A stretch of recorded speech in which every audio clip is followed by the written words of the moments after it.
Melissa, will you call the roll, please? Chairperson Nicholson, Here. Vice Chairperson Greendale, Here. Board Member Wells, Absent. Board Member Brittenham, Here. Board Member Monk, Here. Dr. Gaines, Here. Mr. Jeffers, Here. all present. Okay, thank you very much. I declare a quorum. You have before you a copy of the agenda. Are there any additions, deletions, or changes that you would like to have made? The agenda for the most part is staying intact, but there are a couple things just to let you know we'll handle at that time. Number 6, the minutes, I'm going to ask that they be tabled at that time. Also, and we'll discuss it more, 8A2, the operating budget for first reader, I pulled that back today and I'll explain why. And then I wanted to ask, we've normally done it when we discuss, but Mr. Jeffers, with the school calendar being a first reader, it's been out to comment now for almost 90 days, and we have the stats. Is that something we could do first and final? You could. Okay. And also policy 600-33 will be first and final because there's only, I think, 4 words added. But I'll cover each one when we get there. All right. Okay. May I have a motion to approve the agenda? I so move. It's been moved and seconded. All those in favor? Aye. Opposed? Thank you.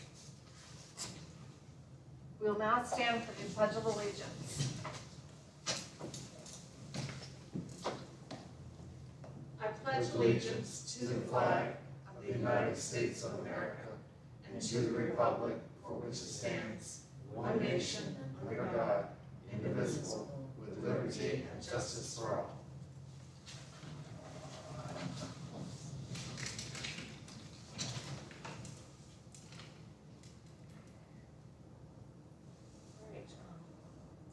Approval of the special open session minutes.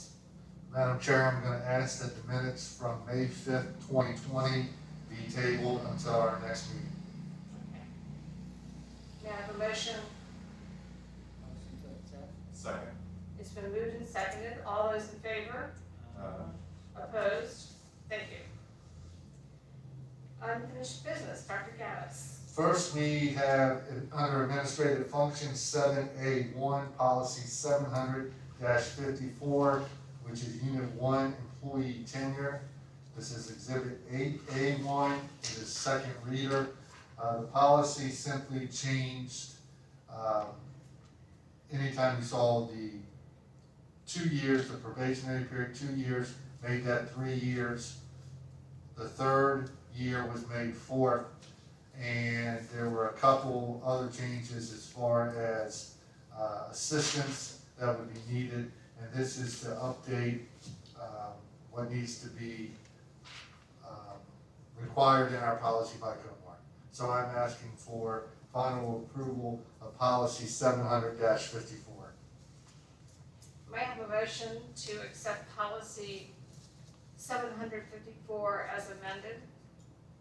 I so move. Second. It's been moved and seconded to accept policy 754 as amended on first and final. All those in favor? Opposed? Thank you. New business, Dr. Gaddis. New business, A, administrative functions. Number 1, we have the FY 2021 table of rates. This was given to you last time at our last meeting. And I believe you have the highlighted copies so you can see the changes. The substantial change, really, to be honest with you, the PVA stays the same. There are some minor changes. One of the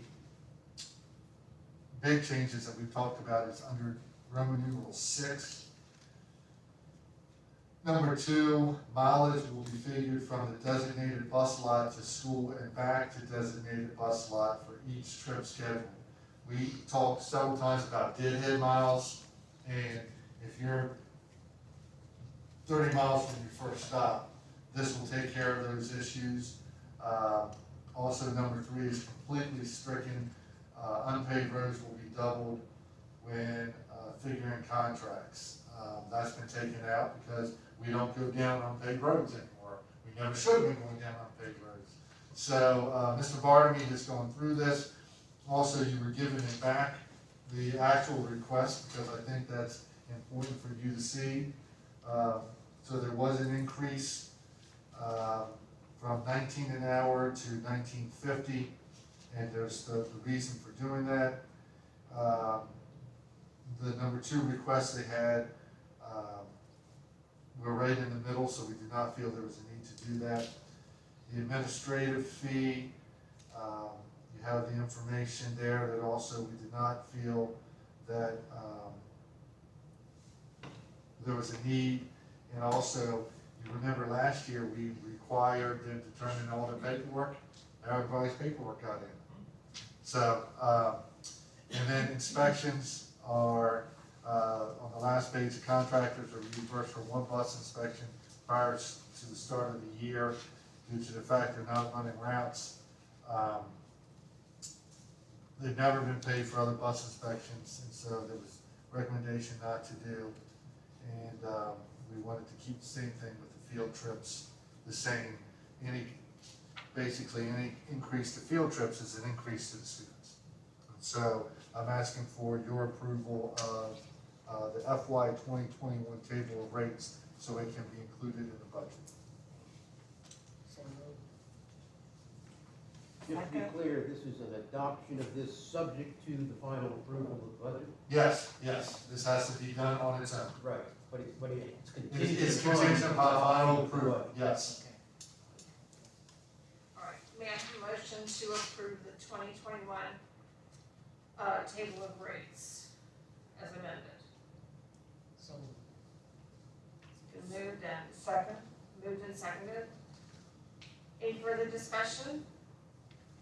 All those in favor? Opposed? Thank you. Thank you. Number 2 is our operating budget. We were ready to move forward and then we pulled back on that again today. It will be coming to you by our next meeting. We're going to have some work sessions and some special meetings along the way. The main reason for this is we continue to receive more and more information about the impact of this pandemic on the budget. There, as you know, the Kerwin Commission, or the Kerwin report, was vetoed by the governor. It does not look like the legislature will be coming back to change that. So with that said, that really impacts us for next year. But there is also talk that some of the positions that we could have through money coming from the legislature could be taken back. So we need to get final details, which should be coming in the next week or so through MSDE and also through our CFO meetings before we put something together. We have an outline of what it is, but at the same time, a majority of districts are having to go back and renegotiate as well as redo their budgets because many counties who were given above maintenance of effort have now called and said, we can't do this and we can't afford to do it. So you will have something, but what I was going to give you today and what you'll probably receive next week is completely different. And so I want to be consistent with what we do. So that is why we will be, you're not receiving that tonight. You need to table that. So I would need a motion to table. Okay, may I have a motion to table the operating budget first reader? Motion table. May I have a second? Second. It's been moved and seconded.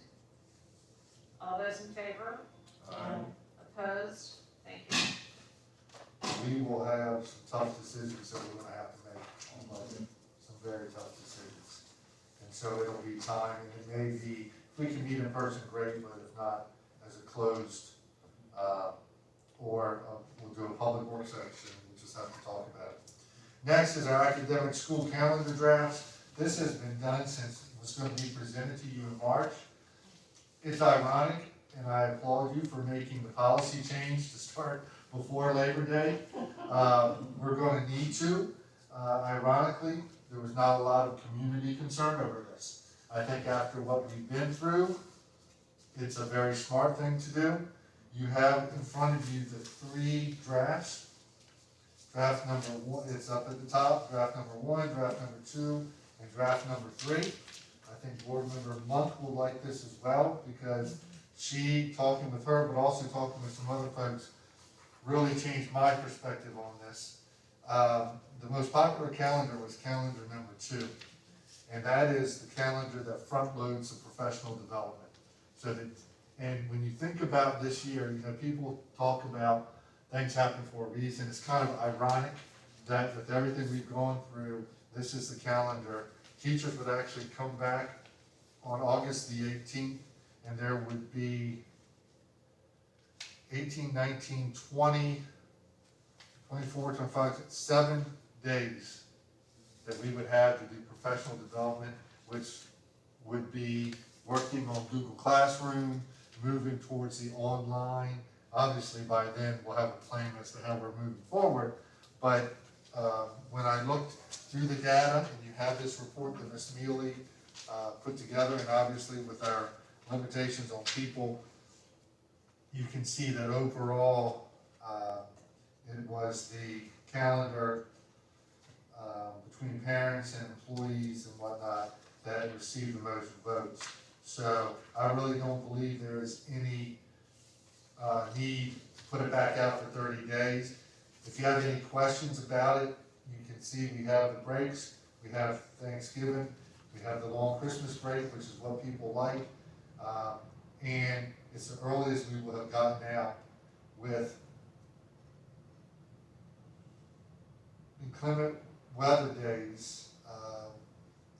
If we had a year like we had this year, we would be out the first full week of June. So June the 9th, we would be done. I do have a question about Okay. the 4 half-days. What are they, if we're doing all the front loading of professional development of October the 15th, professional day? Yeah, so what we decided to do was to follow some of the other models. That way the school day still counts. Okay. So we talked to the teachers and felt with all the preloaded PD that the half days would be enough time to be able to, number one, have the day count, Okay. and then follow up and have that very important, you all know from professional development, if you don't have the follow-up, it's not implemented. So that's why we went to that Just format. wanted to make sure it's- Yep, absolutely. And some of them are required by the contract for end of semester as well. Yeah, I knew that one. So I would ask that the board approve draft number 2 as the Somerset County Public School 2021 academic calendar. May I have a motion to approve the draft number 2 of the academic calendar for 2020-2021? Also move. Second? It's been moved and seconded. Any further discussion? All those in favor? Aye. Opposed? Motion carried. Thank you. Thank you, and we'll get that out right away, because I know people have been making reservations and things for trying to do some trips and things, so we'll be able to get that out. Next, I have the policy 600-33, regulations and procedures governing education records. This I am asking, we had it for first reader, but if you look on, do you have a color copy? If you look on page 2, that is the only change on number 4, and this deals with definition of a school official. We added, or any organization to which a school has outsourced their services. We do a lot of outsourcing now, and that just will protect us, and that one change is the only change that is in the entire policy. So if council feels it's appropriate to be able to, simply by adding those words, I'd like to do first and final on this policy. No more change than that, that's fine. Yep, that's it. All right. May I have a motion to approve policy 633 as amended for first and final? I so move. Yes. It's been moved and seconded. Any discussion? All those in favor? Aye. Opposed? Thank you. Thank you very much.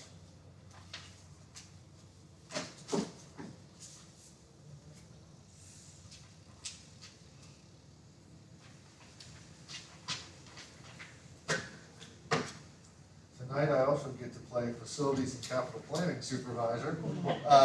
You have Facilities and Capital Planning, an action item in front of you. It is for the Chrisfield High School roof replacement. Ms. Haley has gone through all the steps she needs to do. You can see, if you look on this sheet, the bid sheet, you can see that we received 6 bids. 2 were no response. The pre-bid meeting, it was advertised on April 14th.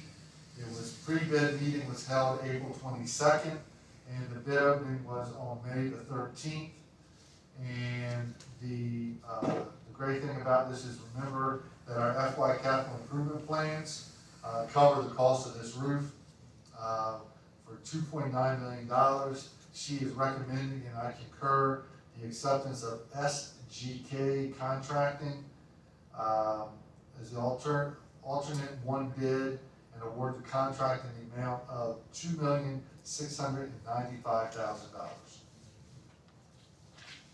May I have a motion to approve SGK Contracting Incorporated for the replacement of the Chrisfield Academy and High School roof? So moved. Second. It's been moved and seconded. All those in favor? Aye. Opposed? Thank you. May I ask, when would the work start? As soon as possible. Where are they from? They are, I'd have to check on that. I know Ms. Haley's probably watching and I will see something. She's checked everything out with, we've never used SGK, but she checked through other school systems that have, and all the references checked. But I will get a specific location. And where are they from? That's what we're gonna find out specifically.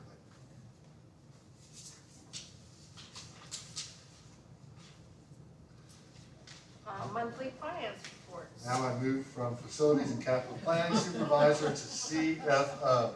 Trust me, you do not want me being CFO. What you have in front of you, prepared by Ms. Johnson, was the April 2020 budget expenditures, which is 8C1.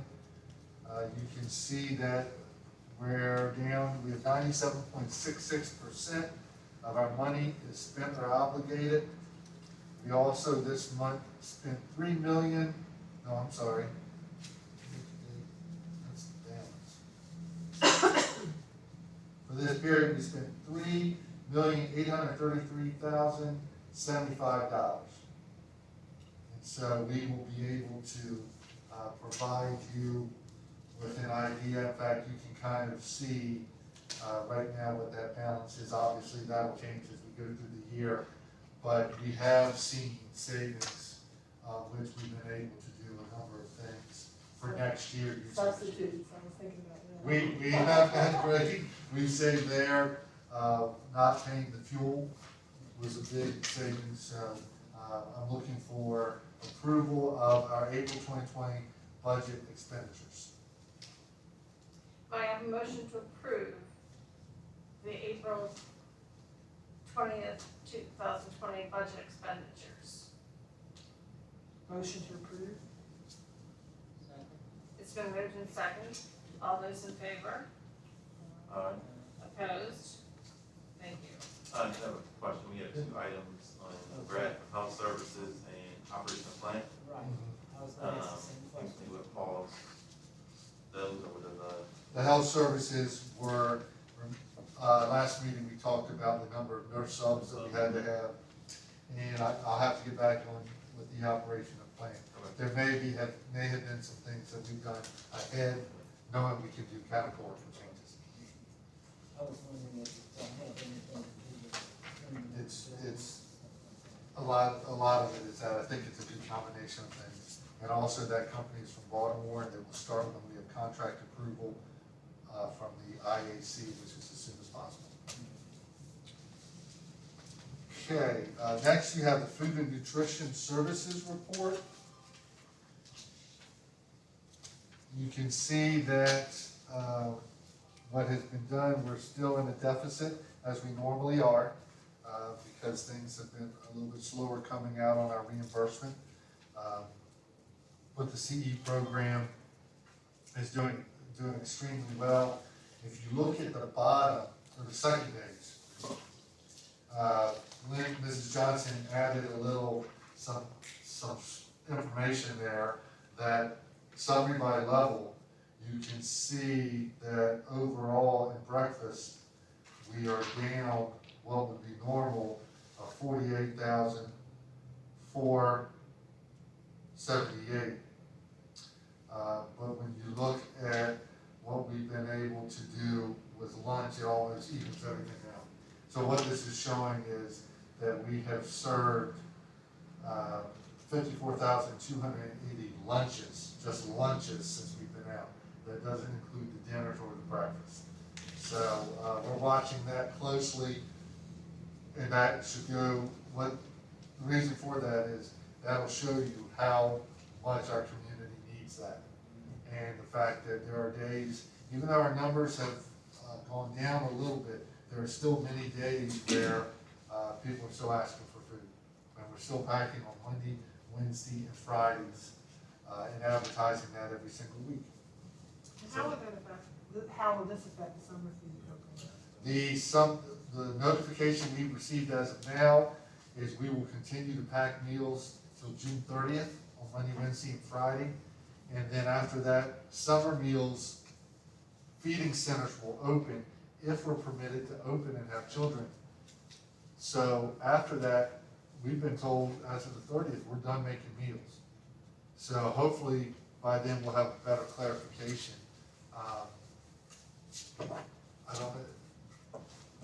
I don't know if schools can't open for summer meals, I don't know if federally they'll allow us to continue packing the meals, maybe once a week.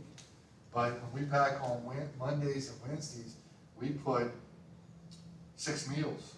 They receive, if you've ever seen, they get a green bag, which has 2 breakfasts, 2 lunch, snacks, all the milk, all the juice, all the fruit. You learn this when you go through that line all the time. You always put 4 milk, 2 juice, 2 fruit, 2 bags of healthy Dorito chips, so if you're gonna eat chips, Doritos are the ones to eat, some craisins, and 2 breakfast entrees and 2 lunch entrees. Then we finish that, then we have red bags, and we put the dinner on the other side, and it's chicken nuggets, chicken patty, it's been fish, it's been sandwiches, and they get carrots and broccoli and carrots, 2 pieces of fruit, and then 2 milk. And so each child gets that food. So it's a substantial amount, but you get into federal guidelines with what you're allowed to do.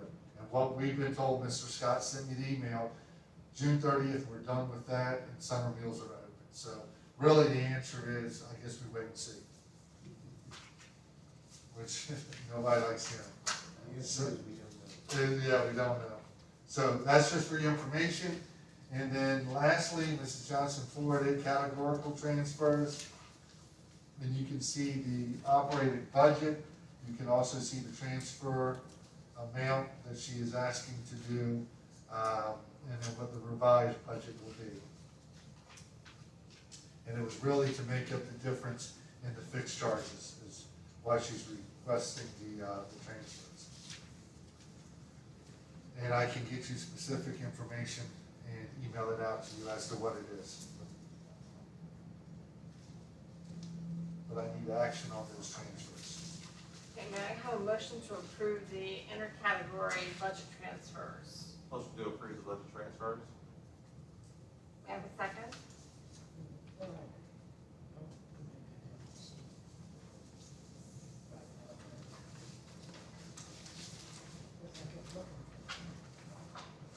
It was, it actually was on top of all your, budget things. You gotta put right on top, looks like this.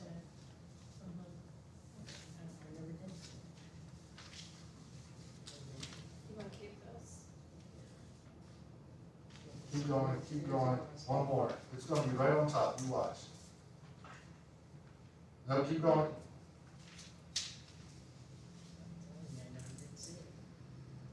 nope,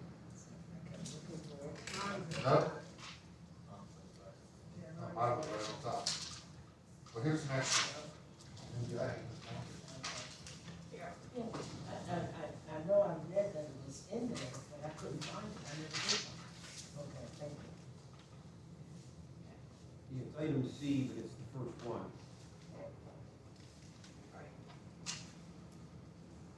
We've had a motion to approve and a second to that. All in favor? Opposed? Thank you. Human Resources Report. Yeah, the human resources report for this month, you have in front of you, there's one hire and then 2 transfers. And so, you can see we are especially excited about the professional transfer.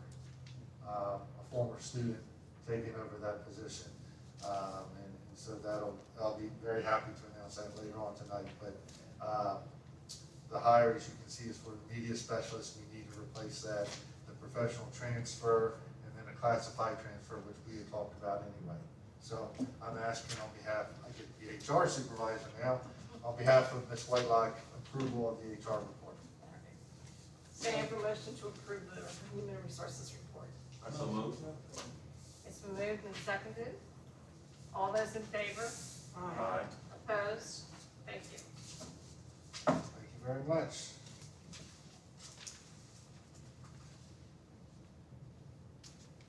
The Somerset County Board of Education will meet in its regular open meeting on Tuesday, June 16th, 2020 at the Somerset County Board of Education at 4 p.m. to immediately consider voting to convene in a closed meeting pursuant to section 3-305B of the General Provisions Annotated Code of Maryland. The board will reconvene an open regular meeting at 6 p.m. Additional information will be posted to the Somerset County Public Schools website. Superintendent and board comments. Want me to start? All right. Speak for all. I just want to continue to thank everybody, all staff and the board, for the work that they're doing and the support that's going into this.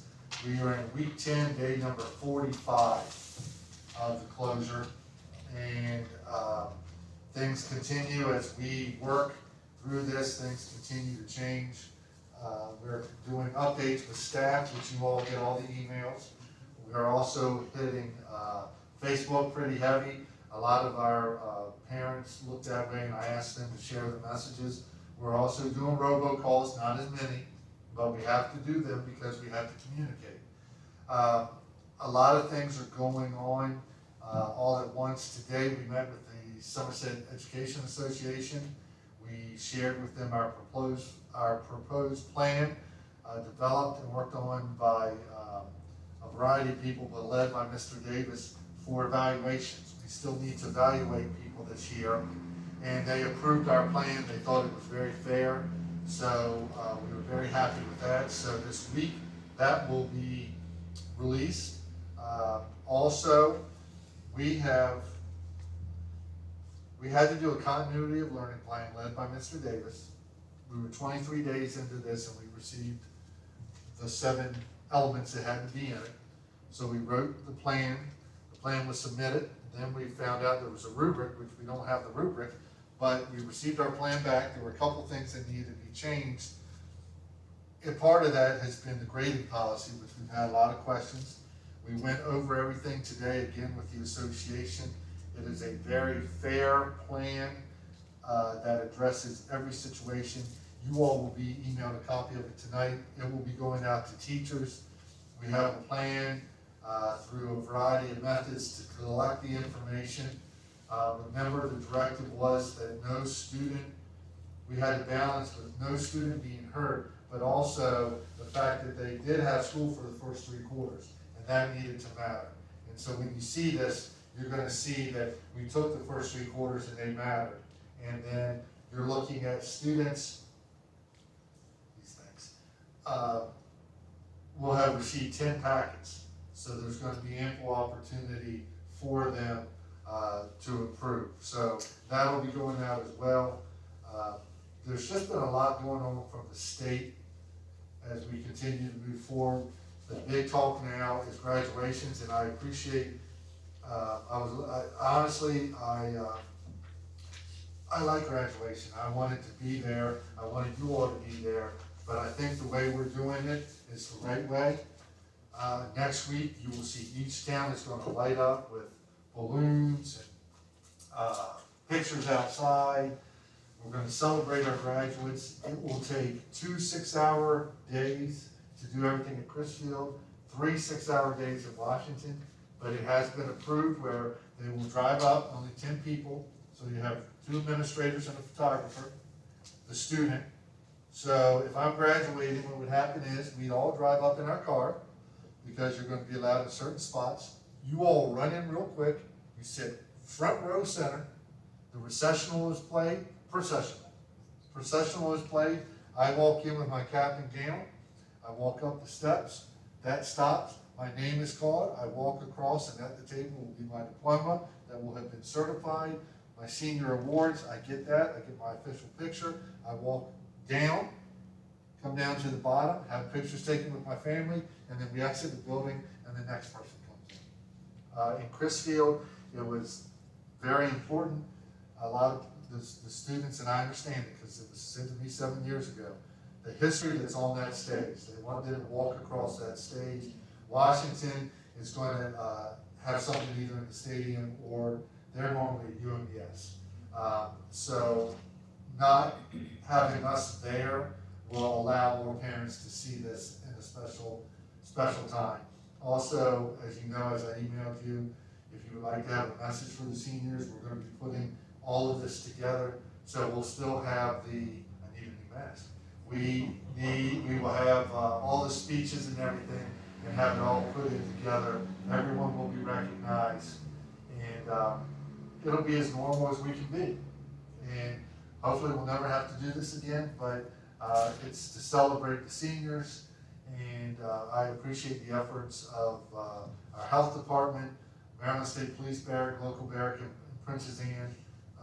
They have been fantastic in working with us and communicating with us. So as we continue to move forward, we're going to graduate everybody we're supposed to graduate. And that's important. We're going to finish school on the 19th. The waiver goes in front of the state board today, so I should get an email tonight. And then we have to start talking recovery. We know we can't have a summer school. So we know we can possibly bring students in small groups, possibly. So what that means is we've got to figure out what we're going to do in the fall if we have to maintain social distancing, just so people know and so it's in public. Can you see how many people are watching? By chance? I just didn't know. Earlier it was 6. So for the 6 employees that are watching, so if you want to understand kind of our challenge, get ready to just take this off because you all have your mask on. Imagine taking a pool noodle and attach it to your side. That's 6 feet. You can get 8 to 10 students on a bus. That's it. What are we going to do in our classrooms? Do you do A/B days? Do you do half your secondary class in the morning, half in the afternoon? Do we do A/B weeks? Do we start, and again, shout out to Somerset County commissioners, putting in the money they did to pay for half of the technology incentive. We will have laptops for grades 6 through 12. So do we start 9 through 12 at home because we need more space? So you'll be very involved in this, and we'll be having some meetings because transportation is an issue. 90% of our students ride the bus. We don't have enough buses to only put 8 to 10 kids on a bus. you're talking multiple runs, you're talking impact on teacher contracts, which I don't think will be an issue, because number one, we have a very supportive association, and they want our kids back too. And then we have to look at the instructional day. Then we have to wait for the state for some waivers. You know, we have to have so many minutes of PE and health and social studies and reading. So we're going to be looking at all that to come up with a recovery plan that also doesn't hurt our parents. What job do you have where you can work a week, take a week off? You know, so we're going to have a lot that we have to work on. That will be submitted to the State Department sometime this summer. But that becomes full 24/7 focus as soon as we get the school year done and we maybe have a little more clarity on where we are. But I have been very impressed when I sit on these state meetings with what our teachers have done, what our staff has done. A special thank you to John Berlin and Jill Holland, who have led the technical side and the instructional side with what we're doing with Google Classroom. It is amazing what you can do with technology. And so now, a good that's come out of this is 6 through 12 is going to have laptops. We're looking at another device for potentially pre-K through 5, maybe 2 through 5 or 3 through 5. We'll figure that out. But a lot of positives have come out of this. And so we've been meeting with principals. Principals have faculty meetings every week, and everybody's attending. And this week and next week, they'll get information about how to end up the school year. Appointments are being made. The teachers can come pick up personal items. Lockers and desks are being cleared out. Phone calls made home. Hi, Mrs. Smith, do you really want your stuff back that your son has? If you do, it'll be in a bag with his name on it on the front curb. You may come pick it up. If you don't want it, we'll properly dispose of it. But we're not having teachers tear down rooms yet. Just come in, gather your personal belongings, bring your laptop, log in, because they need to log into the Microsoft so the computer can update and be still be part of our system. So that's a lot, but I've been very impressed with what people have done, and it'll continue, and then maybe we'll have some kind of a semblance of normal this summer. And I did get a call today, the clam bake is now October 14th. So they were wondering what we could do because they need kids, and I said, well, we'll work something out for community service hours or something, but you know, we'll see what the fall brings. And I have a meeting that I'm involved with tomorrow with the president of Salisbury University and some other folks, and so we'll see what higher ed's doing, and we'll make the decision that's best for our community. But it's a lot to think about, because you can't just make a decision because it's best for the kids. I mean, obviously we will, but you have to take into consideration teacher contract, parents, work, all those things. So that's where we are from my perspective. Thank you. Troy? Just once again, thank everybody for what you're doing. Thank you to our teachers, our parents, Dr. Gaddis, everybody's involved during this unprecedented time that are keeping things moving and keeping us informed of what's going on. So thank you all. I have to give one more shout out. Our lunch ladies and gentlemen, Mr. Scott and Chris, who's down at Woodson, they are in Washington High School at 5 o'clock in the morning on Monday, Wednesday, Friday.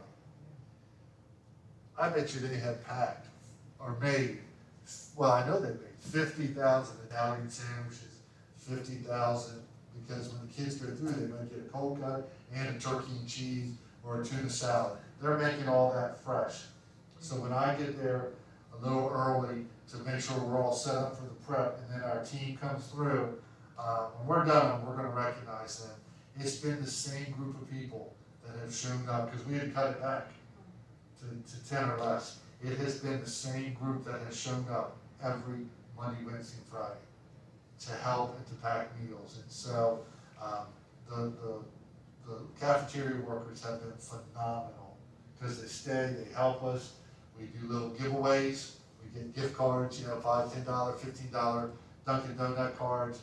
We've all learned to laugh about it, and we all wear different masks, and we do giveaways, and we re-gift sometimes. Somebody brings something, and Tracy Barnaby is the queen of the re-gift. bring something that somebody gave you, and just have fun to keep it going, but they have not missed a beat. And I appreciate what they have done, led by Mr. Scott. Meals have been seamless, so I just wanted to add that in. Patty? Same with me, thank you to all those, as I continue to go to other meetings around the state,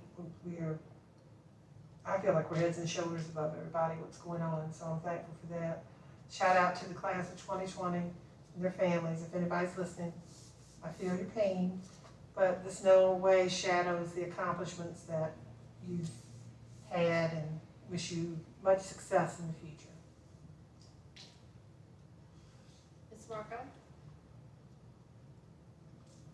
What everybody else has said, plus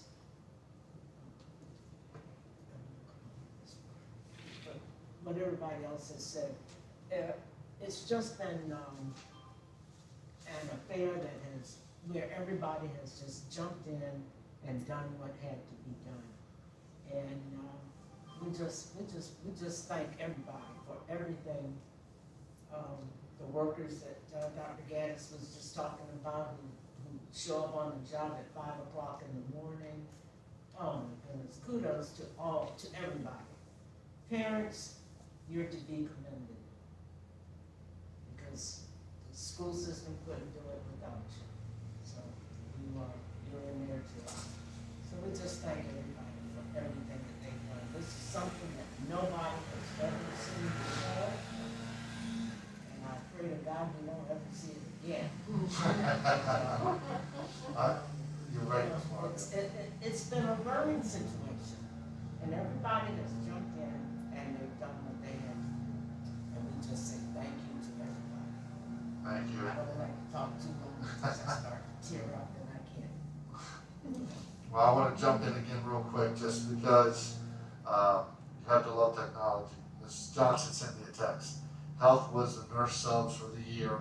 Operations was because in her projections, she moved the E-rate reimbursement over to special revenue to set aside for technology, which is illegal use. And we're way over custodial supplies. Thank you. Yep. And Dr. Gaddis, we can't thank you enough for everything that you do. Well, thank you, but it's, You keep us informed, you keep us, you definitely know how to check email now. Yes. You know how to text and check email now, don't you? oh, yeah. You Yeah, did yeah, before, I but could do the check, I could check the email, but when I changed phones, the email wasn't set up Gotcha. properly, you know.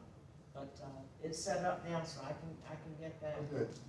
Good. Yeah. And we appreciate your guys' support. It's nice to be able to reach a group of people fast and get responses, and we're trying to communicate, and it's been a team effort, because a lot of people, this is when you find out a lot about people.